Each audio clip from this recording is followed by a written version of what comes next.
这节课呢，我们来讲在 Win 市上去安装这个 Docker。我们搜索这个 Docker 关键词之后，点击这个，找到它的官方网站，点击这个 Get Start， 往下拉动之后，这边有一个Windows 版本的一个安装包，然后点击它，直接可以下载。那我这边是下载下来了，然后不需要去重新下载。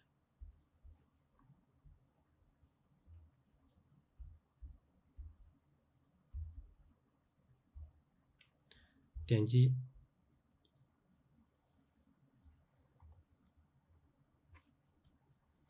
这个时候它在下载一些安装包。下载完成之后，这个地方需要去勾选安装 Windows 所需要的一个组件是 WSL2。那还有一个，这个也需要勾选上。它这个 WSL2 的话是适用于 Linux 的 Windows 一个子系统这个地方是必须要选的，不选的话应该是运行不起来的。点击 OK。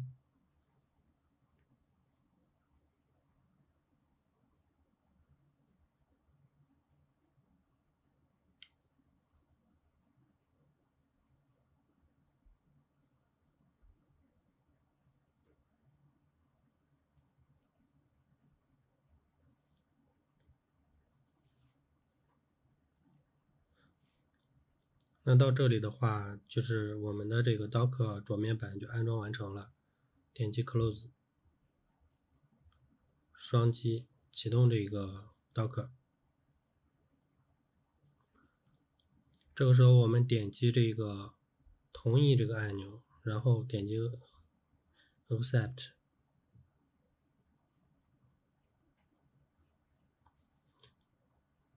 这样的话有这个提示就说明我们的这个 Docker 已经启动成功了。点击 Start， Next。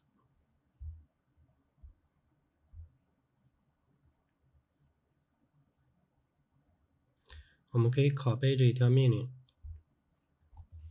打开我们的命令行工具。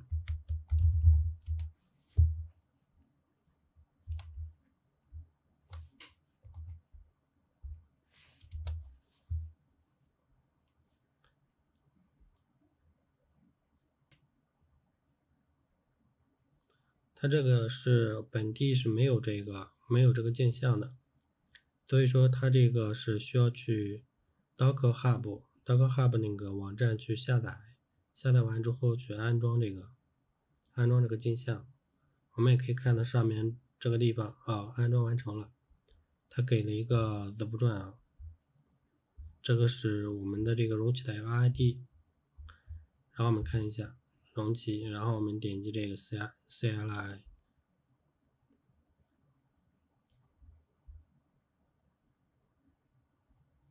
这样的话我们就进入到这个容器里边了。